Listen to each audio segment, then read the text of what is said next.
분명 머리로는 알고 있는데 왜 마음은 자꾸만 위험한 곳을 향해 달려가는 걸까요? 착하고 다정한 사람보다는 어딘가 서늘하고 자기중심적인 사람에게 더 끌리는 당신에게 묻습니다. 속을 알 수 없는 그 사람의 묘한 분위기에 심장이 먼저 반응하는 지독한 이끌림의 정체는 무엇일까요? 오늘은 우리 내면의 어두운 그림자인 암흑 인격 특성에 대해 아주 깊은 이야기를 나누어 보려 합니다. 오늘의 주인공 윤희는 얼마 전 지독했던 연애를 겨우 끝냈습니다. 아니, 사실은 끝내야만 했죠. 윤희의 곁을 지키던 친구들은 하나같이 입을 모아 그 사람은 위험하니 당장 도망치라고 말했습니다. 그 사람은 너를 진심으로 사랑하는 게 아니라 단지 너를 이용하고 있을 뿐이라고 다들 만류했었죠. 하지만 윤희의 눈에 비친 그는 세상 그 누구보다 당당하고 거부할 수 없는 매력을 가진 사람이었습니다.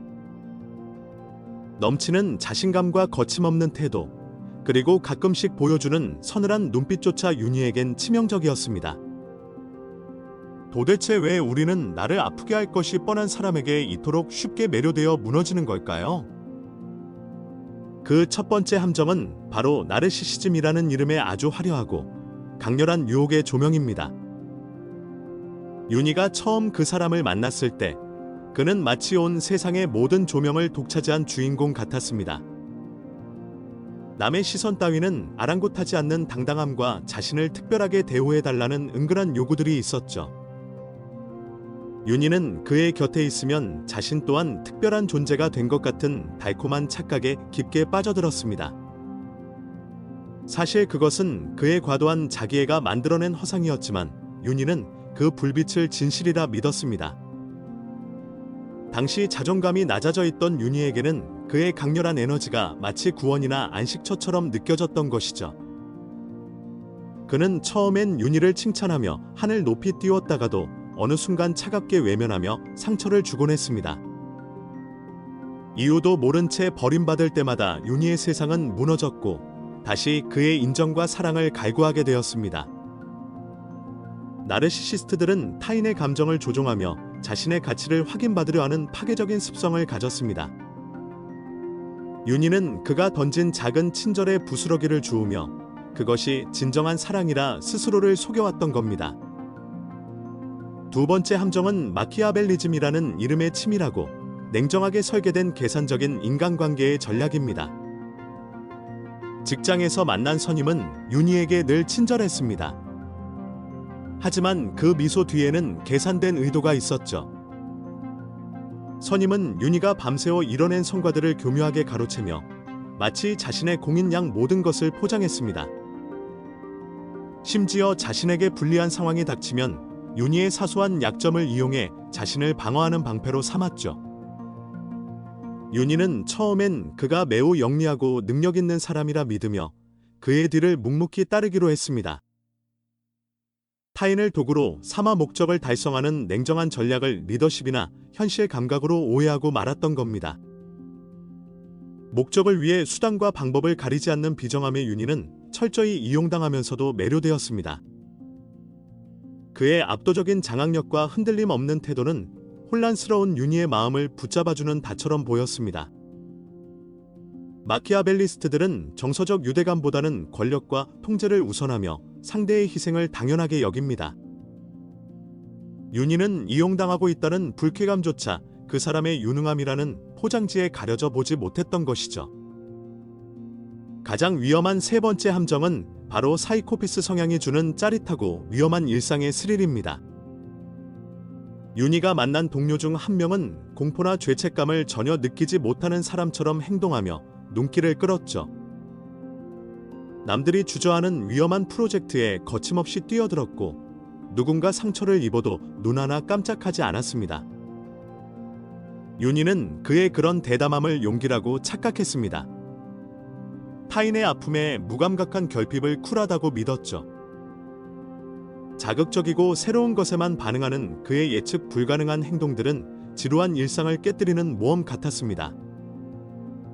하지만 그 짜릿한 모험의 끝은 언제나 윤희의 정서적 파멸이었고 남은 것은 깊은 공허함뿐이었습니다. 사이코패스적 성향을 가진 이들은 상대의 고통을 공감하지 못하며 오직 자신의 즐거움만을 쫓습니다. 윤희는 그의 화려한 불나방 같은 삶에 매료되어 자신의 날개가 타 들어가는 줄도 모르고 다가갔던 겁니다. 이런 자극적인 이끌림은 결국 윤희의 자존감을 갉아먹고 스스로를 자책하게 만드는 늪이 되었습니다. 죄책감 없는 상대에게 윤희의 눈물은 그저 아무런 힘도 없는 의미 없는 물방울에 불과했으니까요. 나르시시즘, 마키아벨리즘, 사이코패스라는 세 가지 어둠의 인격은 대중에게 미화되는 경우가 많습니다. 그들의 근거 없는 자신감은 자존감으로, 무례한 태도는 당당함으로 뒤바뀌어 우리를 홀리곤 하죠. 심지어 타인을 향한 공감 능력의 부재조차 이성적이고 냉철한 판단력으로 둔갑의 매력을 뿜어냅니다. 윤희는 그들이 쓴 화려한 가면 뒤에 숨겨진 깊고 어두운 공허함을 제대로 보지 못하고 방황했습니다. 그들이 보여주는 매력은 사실 타인을 조종하고 자신의 욕구를 채우기 위한 고도의 사냥 기술일 뿐입니다. 우리가 그들에게 끌리는 이유는 우리 내면의 결핍된 강함이 그들의 파괴적인 성향과 공명했기 때문이죠. 내가 가지지 못한 대담함과 단호함을 그들에게서 발견하고 그것을 사랑이라고 착각하는 것입니다. 하지만 여러분, 진정한 강함은 타인을 받고 올라서거나 수단으로 이용하는 것에서 나오지 않습니다. 윤희가 겪었던 그 강렬한 이끌림은 건강한 사랑이 아니라 중독에 가까운 심리적 기제에 불과했습니다. 이제 우리는 이 치명적이고 달콤한 함정에서 깨어나 나 자신을 구출하기 위한 걸음을 내디뎌야 합니다. 나를 갉아먹고 파괴하는 관계를 열정적인 사랑이라 부르며 정당화하는 위험한 일을 이제는 멈추세요. 여러분의 고귀한 마음은 그들의 자존감을 채워주기 위한 소모품이 아니며 누구의 도구도 아닙니다. 당신은 누군가의 목적을 달성하기 위한 수단이 아니라 그 존재 자체로 목적이 되어야 하는 소중한 사람입니다. 이제 윤희와 함께 어둠의 중독에서 벗어나 나를 지탱하는 심리 훈련을 단계별로 시작해 보도록 합시다. 첫 번째 단계는 바로 내 마음속의 감정적 신호등을 정확하게 설치하고 신호를 살피는 것입니다. 누군가를 만날 때의 설렘보다 긴장감이 크거나 그 사람의 눈치를 보게 된다면 즉시 빨간불을 켜세요. 나 자신의 욕구와 감정을 숨기게 만드는 관계는 사랑이 아니라 당신의 영혼이 보내는 위험 신호입니다. 강렬한 신체적 반응을 운명이라고 착각하지 말고 내 몸이 스스로를 보호하려는 경고로 재해석해야 합니다. 불안이 주는 두근거림을 설렘으로 오해하는 순간 우리는 다시 어둠의 구렁텅이로 빠져들게 됩니다. 감정의 브레이크를 밟는 연습을 통해 맹목적으로 달려가는 내 마음을 잠시 멈춰 세우는 법을 배우세요. 두 번째 단계는 사실만을 기록하는 객관적 관찰자 일기를 매일 담담하게 써 내려가는 것입니다. 그 사람과 있었던 사건들을 마치 타인의 이야기인 것처럼 감정을 배제하고 사실 위주로 적어보세요. 그가 나를 사랑해서 화를 낸 거야라는 주관적인 해석은 과감히 지우고 일어난 일만 기록해야 합니다. 대신 그는 자신의 뜻대로 되지 않자 나에게 소리를 질렀다와 같이 구체적인 행동을 남기세요. 모든 미사여구와 변명을 걷어내고 행동의 본질만 바라볼 때 그가 씌워놓은 콩깍지는 비로소 벗겨집니다. 상대의 행동이 보편적인 도덕과 상식의 기준에서 어떠한지 냉정하게 평가하는 시간을 매일 가지세요. 글로 써진 사실들을 마주할 때 비로소 당신을 지배하던 상대의 가스라이팅에서 자유로워질 수 있습니다. 세 번째 단계는 타협할 수 없는 나만의 건강하고 단단한 심리적 경계선을 긋는 연습을 하는 것입니다. 어둠의 인격 특성을 가진 사람들은 경계선이 흐린 사람을 귀신같이 찾아내어 사냥감으로 삼습니다.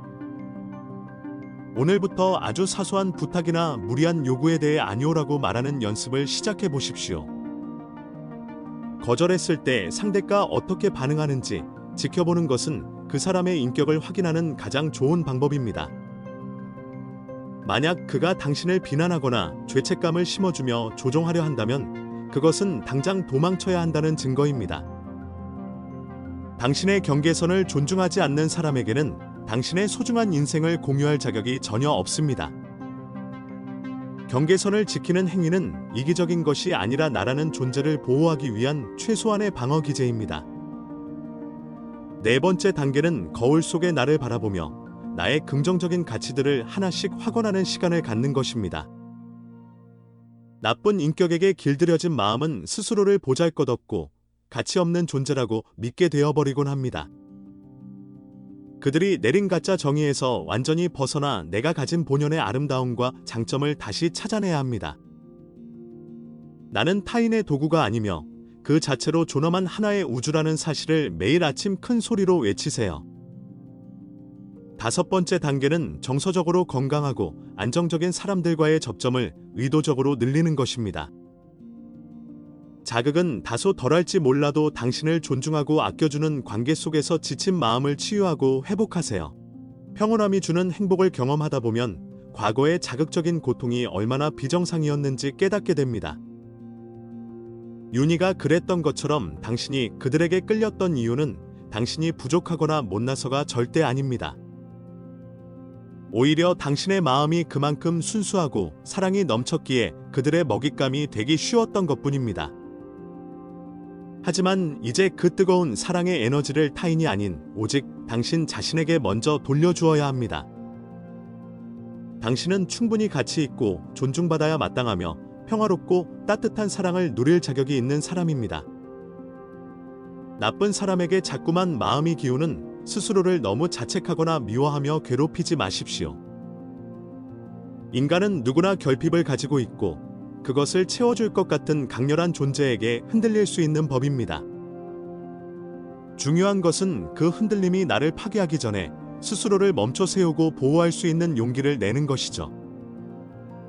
당신이 당신의 진정한 가치를 온전히 깨닫는 순간 그들의 화려한 가면은 힘없이 부서져 내릴 것입니다. 지배와 피지배의 관계가 아닌 대등하고 따뜻한 연결만이 우리를 진정한 성장과 행복으로 인도합니다. 윤희는 이제 더 이상 서늘한 눈빛에 흔들리지 않고 자신의 내면을 먼저 살피는 단단한 사람이 되었습니다. 독이 되는 관계를 과감히 끊어낸 빈자리에는 이제 나를 향한 깊은 존중과 사랑이 차오르고 있습니다. 여러분도 이제 그 위험한 줄타기를 멈추고 안전하고 단단한 땅 위로 용기 있게 내려오시길 바랍니다. 사랑이라는 이름으로 포장된 모든 종류의 정서적 착취와 폭력으로부터 당신을 온전히 해방하세요.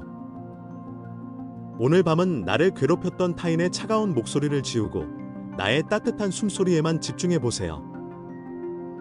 당신의 마음이 진심으로 원하는 것이 무엇인지 스스로에게 아주 다정하고 친절하게 물어봐 주세요. 누군가에게 특별해지려 애쓰지 않아도 당신은 이미 이 세상에 단 하나뿐인 가장 특별한 존재입니다. 어둠의 그림자를 걷어내고 밝은 햇살 아래에서 당신의 진짜 미소를 되찾는 여정을 함께 응원하겠습니다.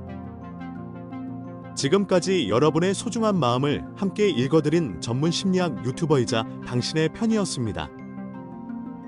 당신의 내일이 오늘보다 더 평온하고 단단해지기를 진심으로 바라며 이만 마칩니다. 시청해주셔서 감사합니다.